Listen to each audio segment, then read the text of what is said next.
ucapkan bersama-sama semangat kita Bulan Cinta Laut. Alhamdulillahirobbilalamin. Baik, dan Bapak Ibu sekalian, ini sampah kalau kita lihat berbahaya Ibu sebenarnya. Sekarang ini di laut itu kalau kita nangkap 100 ekor ikan, 50 ekor ikan itu sudah dapat sampah plastik dalam tubuhnya. Berarti kan sudah mengancam kita semua. Mungkin kita tidak sadar, Pak, ikan teri saja, ikan teri itu kan ikan teri kecil ya mungkin yang kita makan tuh, sudah ada plastik dalam tubuhnya. Air kemasan seperti ini sudah ada juga, garam sudah ada, berarti kita sudah mulai mengancam. Terus ada orang yang bilang kan cuma dimakan tidak ada masalah, keluar lagi. Enggak Pak, sekarang hasil penelitian itu sampai ke aliran darah. Ada dokter yang melihat aliran darah itu sudah menemukan plastik di aliran darah. Kebayang Pak, kalau dia tertumpuk di otak kita, banyak orang yang meninggal karena di otaknya itu ada lemak tertumpuk, terus pembuluh darahnya pecah, biasanya meninggal. Itu biasanya mendadak. Itu mengancam. Kalau kita lihat lagi, paus banyak yang mati, hiu paus banyak yang mati, burung banyak yang mati, itu karena di dalam perutnya banyak sekali sampah. Nah, kemudian Pak Menteri punya ide, Bapak Ibu sekalian, bagaimana kalau nelayan ini berpartisipasi mengumpulkan sampah yang di laut, yang sudah di laut, sama mencegah turun ke laut. Jadi adalah disebut dengan program Bulan Cinta Laut. Jadi peran partisipasi nelayan mengambil sampah plastik di laut. Apa yang kita lakukan setiap tahun, Bapak Ibu sekalian? Kalau Pak Menteri kan cuma bilang satu bulan dalam setahun ya, tapi itu kan cuma pemicu ya, trigger saja. Nah, tahun ini kita punya 18 lokasi, Bapak Ibu sekalian. Niatnya adalah sebenarnya kampanye juga. Kampanye ini untuk meningkatkan kesadaran seperti saat ini kan Pak Gulura, Pak Kepala Sekolah baru tahu ada program ini misalnya. Pak Dinas dari Lingkungan Hidup juga, karena sampah ini tidak bisa dikelola satu unit saja, tidak bisa teman-teman dari LH saja, tapi adalah perilaku kita semua yang harus diubah. Gak bisa mengelola sampah itu saling menyalahkan Bu ya. Oh itu salahnya si A, oh salahnya si B. Ya salah kita semua sebenarnya. Nah, sekarang kita harus sama-sama menyelesaikan itu. Saya secara pribadi dan secara kementerian Ibu Bapak berterima kasih kepada yang sudah ikut aktif ya. Dari catatan saya itu ada berapa Pak Heri yang sudah membantu kita merasa mensukseskan ini, dari kelurahan, dari kecamatan yang sangat aktif juga saya tahu Pak ya. Kemudian dari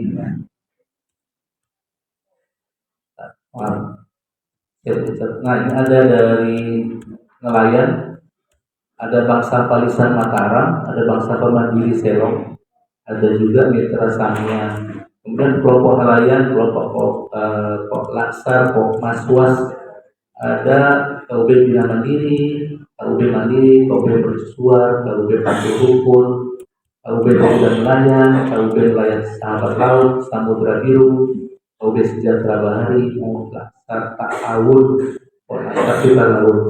Jadi ini Bapak Ibu sekalian terlibat dan kami berterima kasih atas keterlibatan Bapak Ibu sekalian dalam kegiatan ini. Kami berharap Ibu Bapak Ibu sekalian, apa yang kita lakukan hari ini dan sepanjang hidup kita ini beramal ibadah gitu ya.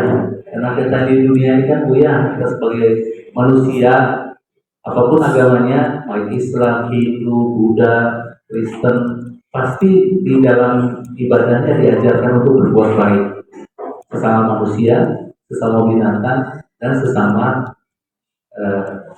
kepada Allah Subhanahu Wa Taala, kepada Tuhan pencipta alam. Itu kan ada perintah seperti itu. Nah, kalau orang Muslim ya Bapak Ibu sekalian, ada hadis yang bilang kalau kita menemukan duri di jalan dan mengambil duri itu disebut sebagai ibadah. Bagaimana kalau kita membersihkan sampah gitu ya, itu kan ibadah juga. Nah, kita tidak tahu Bapak Ibu sekalian, dalam hidup kita ini amal kita yang diterima oleh Allah Subhanahu Wa Taala itu yang mana kita tidak tahu. Itu yang kita harus khawatir dan hati-hati, karena bisa jadi kita sudah berbuat ibadah, bersedekah, berzakat, tapi karena mau ria, akhirnya kan tidak dinilai. Jadi harapan kita siapapun yang kita lakukan ini niatnya ibadah, harapan kita itu bisa dipungut di akhirat, diambil di akhirat nanti. Kalau saya lihat data ini ternyata Buluran Pak Kepala Sekolah ternyata lokasi ini menjadi terbanyak Pak, nomor satu di per 20 Agustus ini. Kami dalam ini kalau lihat dari 18 lokasi, Kota Mataram adalah yang tertinggi pengumpulan sampahnya. Tapi kan ini atas bimbingan guru nanti teman-teman ini mau lihat ke lapangan ke sampah plastik yang di laut, dengan berotol. Bapak Ibu sekalian, ini tidak diharapkan berakhir saat ini saja. Ini ada Bapak dari DLH nih. Harapan kami sih Pak DLH ya Pak Widi, harapan kita nih ke depan ini tidak 1 tahun ini, tidak 1 bulan ini saja.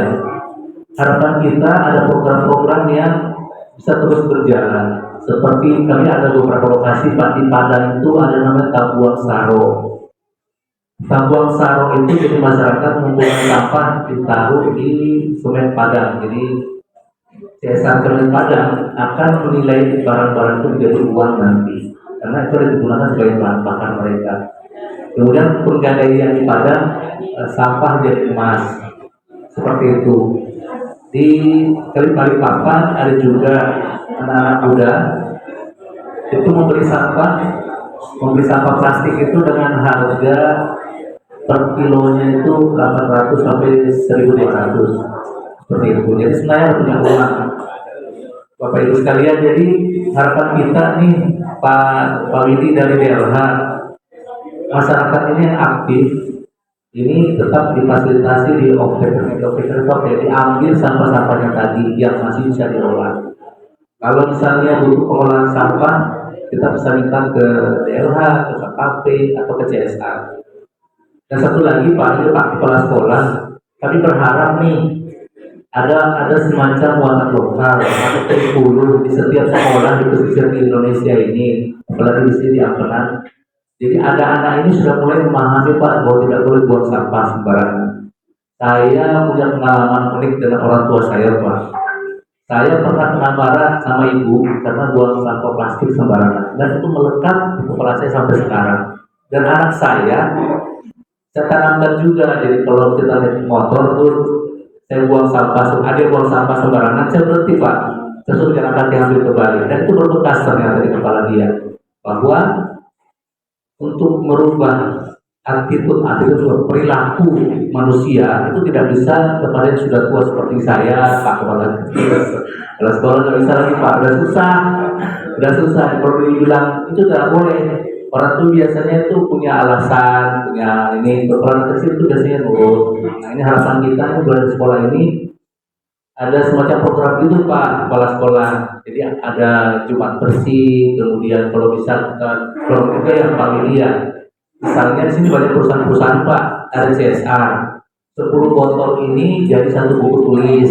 Jadi kan anak-anak ini akan berupaya mengumpulkan. Bagian mampu mungkin gampang ya, tapi bagian kurang mampu kan itu 1 buku tulis juga lumayan mahal harganya.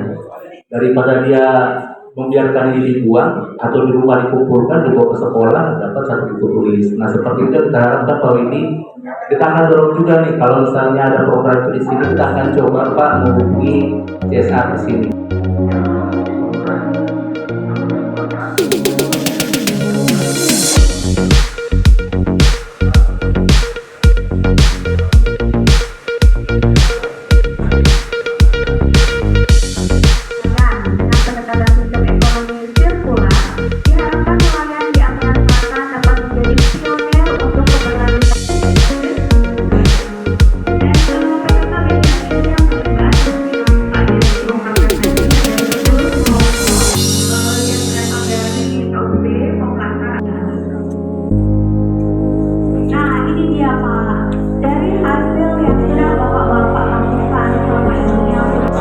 Tanggal 31 Juli formal. Kemudian posisi kedua, perpanjangan tangan dari nelayan masyarakat yang tidak akan pernah terhenti sampai ajal.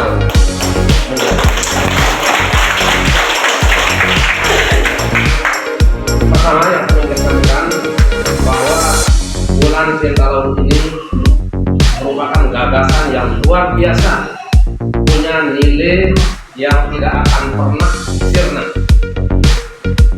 hanya dengan label 1 bulan cinta laut ini akan mampu membangkitkan kesadaran masyarakat untuk menjaga kebersihan lautnya, kebersihan lingkungannya, yang kemudian mendapatkan apresiasi dukungan dari birokrasi masyarakat yang ada di lingkungannya.